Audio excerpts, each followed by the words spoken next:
Selamat siang saudara, apa kabar Anda pada siang hari ini?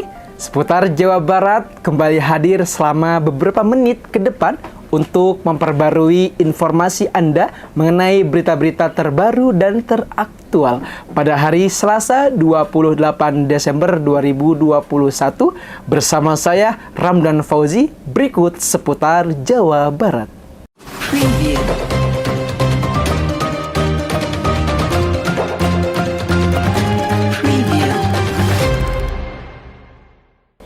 Kita ke berita pertama, saudara. Selama periode Natal dan Tahun Baru, beberapa harga bahan pokok mengalami kenaikan secara signifikan dari awal bulan Desember 2021 yang mencakup telur ayam hingga cabai merah. Biasanya mah harganya paling 70, 60, sekarang udah 110. Itu untuk harga cabai apa, Bu? Cabai rawit merah. Selain cabai ada yang naik nggak, Bu, yang lain-lain? Ya, tomat juga mahal, bawang merah juga udah naik. Komoditas cabai rawit di beberapa pasar Jawa Barat dibanderol dengan harga Rp100.000 sampai Rp120.000 per kilogram. Sebelumnya, di bulan November, harga cabai sempat mengalami kenaikan dari yang biasanya Rp60.000 sampai Rp75.000 per kilogram dan terus naik hingga menyentuh angka Rp120.000. Sedangkan harga telur ayam pun di pasaran meningkat tajam menjelang pergantian tahun.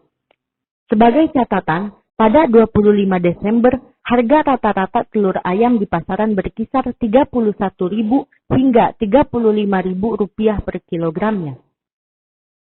Bahkan di sejumlah pasar dan supermarket, harga telur ayam ada yang mencapai harga Rp40.000 per kilogramnya. Padahal dalam kondisi normal, harga telur ayam hanya berkisar Rp22.000 sampai Rp26.000. Menurut Direktur Jenderal Perdagangan Dalam Negeri Kementerian Perdagangan, Oke Nurwan, terdapat sejumlah penyebab harga bahan pokok naik. Pertama, karena adanya perubahan harga pakan ayam, juga permintaan pasar menguat karena adanya momen menjelang Natal dan Tahun Baru. Momen Natal dan Tahun Baru, kata Oke, menjadi momen yang pas untuk kenaikan harga. Libur akhir tahun, ribuan kendaraan luar maupun dalam kota mulai memasuki kawasan Jawa Barat yang terletak di kawasan Lembang. Petugas telah menyiapkan sistem untuk mengurai kemacetan. Memasuki libur panjang akhir tahun, ribuan kendaraan mulai memadati jalur wisata Lembang, Bandung, Jawa Barat. Kendaraan yang datang lebih didominasi oleh warga luar kota, menyebabkan kemacetan yang cukup panjang hingga 4 km menuju objek wisata. Pihak kepolisian telah menyiapkan gerai vaksin untuk mengantisipasi bagi wisatawan yang belum melakukan vaksinasi. Kepolisian setempat telah menyiapkan skema lalu lintas jika kemacetan meningkat.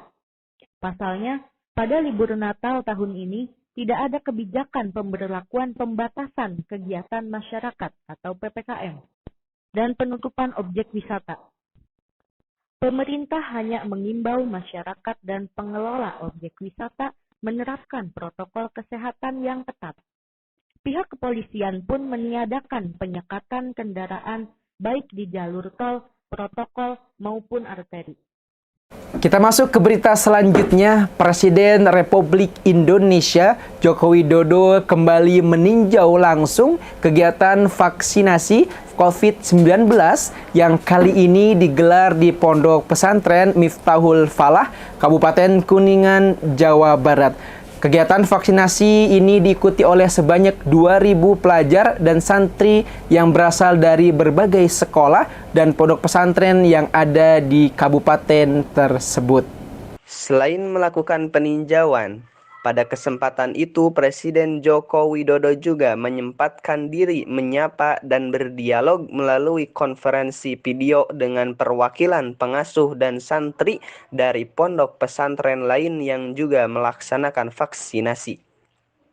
Kepala negara pun menjelaskan bahwa pandemi tidak hanya terjadi di Indonesia, melainkan juga melanda 221 negara lainnya.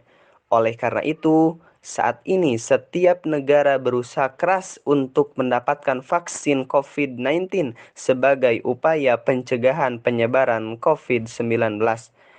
Untuk itu, Indonesia patut bersyukur karena hingga saat ini pemerintah telah berhasil mengamankan 160 juta dosis vaksin. Presiden Jokowi menegaskan bahwa pemerintah akan terus berupaya keras untuk mengamankan kebutuhan vaksin COVID-19 nasional yang mencapai 428 juta dosis. Sebelum meninjau ke Pondok Pesantren Miftahul Falah, Kepala Negara terlebih dahulu meninjau kegiatan vaksinasi kepada masyarakat secara pintu ke pintu di Kampung Tonjong, Desa Sanggar Hurip, Kecamatan Cigandamekar, Kabupaten Kuningan. Turut mendampingi Presiden dalam kegiatan ini yaitu Kepala Badan Intelijen Negara Budi Gunawan, Menteri Sekretaris Negara Pratikno, Gubernur Jawa Barat Ridwan Kamil, dan Bupati Kuningan Acep Purnama. Masih dalam berita mengenai vaksinasi, Masjid Salman ITB menyelenggarakan vaksinasi yang diprioritaskan bagi lansia, pralansia, serta petugas rumah ibadah lintas agama pada Sabtu dan Minggu lalu. Seluruh peserta vaksinasi yang telah terdaftar mengikuti berbagai tahapan vaksinasi sesuai prosedur, mulai dari tahap screening kesehatan, penyuntikan vaksin, sampai observasi pasca vaksinasi. Selain diprioritaskan bagi golongan rentan, program vaksinasi massal ini juga dibuka untuk alumni ITB dan keluarga serta masyarakat umum. Program vaksinasi menggunakan vaksin CoronaVac dengan total target 2.000 peserta. Meski dilakukan di masjid, vaksinasi ini terbuka untuk peserta lintas agama karena menurut penuturan Jamaah Hadid selaku panitia vaksinasi COVID-19 di Masjid Salman ITB, masjid merupakan inklusif yang rahmatan lil alamin. Program vaksinasi ini mampu menjadi jalan untuk bisa hidup berdampingan dengan COVID-19. Meski begitu, risiko penularan tetap harus diwaspadai. Maka Masjid Salman ITB menggelar vaksinasi gratis sebagai bentuk ikhtiar melawan pandemi COVID-19, sekaligus komitmen Masjid Salman ITB dalam ikut menyukseskan program vaksinasi.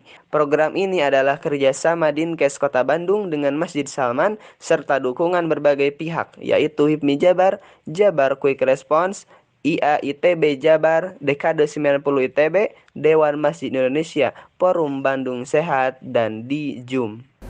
Beralih ke berita selanjutnya, pasca sosialisasi dan koordinasi antara pedagang kantin deret dengan pihak Rektorat Universitas Islam Bandung, akhirnya Unisba telah melakukan renovasi peremajaan kantin deret tahap 1 yang dimulai pada bulan September lalu. Penataan tersebut dilakukan agar area kampus tidak tampak kumuh menggunakan sistem kemitraan dengan PKL, sehingga biaya tidak sepenuhnya ditanggung pihak universitas. Peremajaan kandir meliputi pembaruan lantai, atap, meja, kursi, gerobak, dan juga wastafel. Kemudian biaya pembuatan lantai dan atap akan ditanggung oleh pihak universitas, sedangkan sisanya akan ditanggung bersama oleh pihak universitas dan PKL.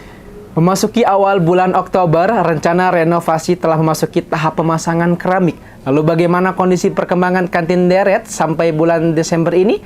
Kita sudah terhubung dengan Bukhari Muslim yang akan melaporkan langsung perkembangan yang ada di sana. Selamat siang Bukhari, bagaimana pantauan Anda mengenai perkembangan kantin deret setelah direnovasi?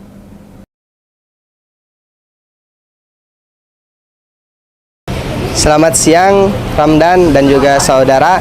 Saat ini saya akan melaporkan kondisi dari kantin deret Universitas Islam Bandung, yang mana sebagaimana yang sudah kita ketahui, kantin deret Universitas Islam Bandung sudah mengalami perubahan sejak 4 bulan ke belakang. Nah, di sini bisa kita lihat kantin yang sudah mengalami perubahan, yang asalnya deretan menjadi direnovasi menjadi lebih unik dan lebih menarik, sehingga mahasiswa ataupun dari luar bisa menikmati makanan yang ada di kantin Universitas Islam Bandung. Nah, saat ini juga saya akan mewawancarai salah seorang pedagang dari kantin deret Universitas Islam Bandung, yaitu Bapak Ajis. Baik, Pak, Assalamualaikum warahmatullahi wabarakatuh. Dengan Bapak Ajis. Ya. Sebagaimana yang kita ketahui bahwa kantin di deret Universitas Islam Bandung ini kan sudah mengalami perubahan renovasi kurang lebih 4 bulan ke belakang ya. Nah, seperti hal yang sudah diketahui bahwa sebetulnya jika kita melihat apa sih sebetulnya peran dari universitas itu sendiri terkait dengan kantin deret yang sudah direnovasi ini. Alhamdulillah, tentunya kami bersyukur sekali kepada pihak Unisba yang istilahnya peduli pada pedagang kaki lima khususnya gitu, dan tentunya itu kelihatan lebih rapi dan lebih bagus gitu. Aku menyambut senang sekali dengan adanya perubahan yang seperti ini. Jadi pihak universitas ikut andil dengan renovasi kantin deret ini ya? Iya. Baik. Terus setelah Bapak dan juga orang-orang pedagang di sini sebetulnya ada aturan yang harus dipenuhi atau tidak setelah mengalami renovasi ini, Pak? Itu aturannya ya paling ya istilahnya ya nggak ada ya, cuma kita itu aturannya kita itu menjaga kebersihan gitu, kebersihan dan keindahan itu menjaga istilahnya yang udah ada gitu, dirawat gitu mah. Berarti tidak ada aturan baku yang harus ditaati oleh pedagang-pedagang, akan tetapi harus menjaga kebersihan seperti halnya hal-hal yang biasa dan patut untuk dijaga itu dilakukan seperti itu. Ya baik. Terus kalau misalkan pedagang di sini ada biaya untuk dikeluarkan apa tidak, Pak? Alhamdulillah sampai dengan saat ini belum ada pembahasan masalah gitu. Ya mudah-mudahan jangan sampai lah gitu, itu harapan saya gitu mah gitu, karena keadaan seperti ini gitu. Ya, berarti tidak ada sejauh ini belum ada ya Pak? Belum ada biaya untuk pengeluarannya. Baik Pak ya, kalau yang terakhir sebetulnya ketika mengalami renovasi ini perasaan Bapak khususnya dan juga umumnya bagi pedagang-pedagang ketika direnovasi ini seperti apa Pak? Mengalaminya terus terang kami itu bersyukur banget ya, itu istilahnya nggak ada bisa mengungkapkan itu ya, rasanya senang pisan karena kepedulian dari pihak Unisba gitu ya, dari yang terkait gitu, itu merasa bersyukur lah intinya nih gitu.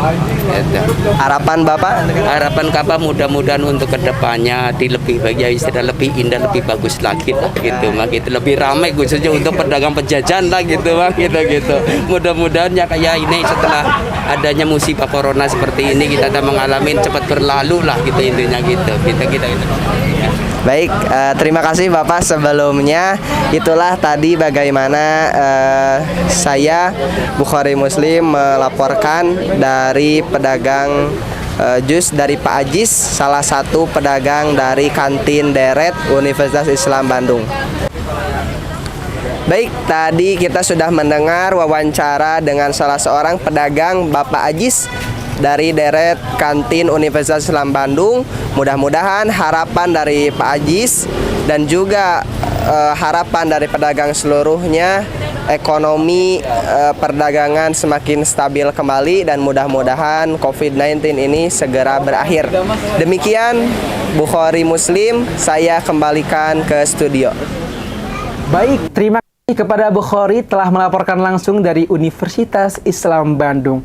Lanjut ke informasi berikutnya saudara. The Great Asia Afrika merupakan tempat wisata yang menyatukan konsep wisata kekinian, alam sekaligus edukasi tentang negara-negara di Asia Afrika. Anda bisa melihat bangunan-bangunan ikonik di sejumlah negara. Mengingat sudah divaksin dan mematuhi protokol kesehatan yang berlaku. Bahkan anak-anak boleh masuk ke area wisata dengan tetap mematuhi protokol kesehatan. Tempat wisata ini terletak di Jalan Raya Lembang nomor 71, Gudang Kahuripan, Lembang, Kabupaten Bandung Barat. Jam operasional The Great Asia Afrika dibuka setiap hari dari pukul 9 sampai 18 waktu Indonesia Barat. Anda perlu merogoh kocek sebesar Rp50.000 per orang. Tiket ini sudah termasuk voucher minuman atau sosis. Selanjutnya, wisatawan bisa menukarnya di dalam area taman. The Great Asia Afrika merupakan theme park terbesar di Bandung. Daya tarik tempat wisata ini adalah keindahan arsitektur dan budaya dari negara-negara di Asia dan Afrika. Jadi bagi wisatawan yang ingin keliling dunia, tidak perlu mengeluarkan biaya mahal, cukup mengunjungi The Great Asia Afrika di Lembang. Selain terkenal dengan wisata kekinian, The Great Asia Afrika juga bisa menjadi pilihan wisata alam. Memiliki area yang luas, kontur tanah yang berbeda, dan pesona alam hijau di sekitarnya. Ditambah udaranya yang sejuk dan jauh dari pusat kota. Kamu bisa mempelajari budaya Asia dan Afrika melalui arsitektur bangunan yang ada di sana. The Great Asia Afrika juga bisa menjadi destinasi wisata keluarga dan cocok untuk semua usia. Bahkan tersedia fasilitas khusus untuk lansia. Tentunya banyak spot dan wahana yang tersedia di Great Asia Afrika. Antara lain, area Indonesia, Korea, Jepang, Afrika, India, Timur Tengah, hingga Thailand. Anda bisa memiliki stok foto dengan latar belakang yang bervariasi di sini. Saudara, informasi tadi mengakhiri jumpa kita di seputar Jawa Barat siang ini. Saya Rahman Fauzi, mewakili seluruh kerabat kerja yang bertugas, pamit undur diri. Tetap patuhi protokol kesehatan, tetap memakai masker. Selamat siang dan sampai jumpa.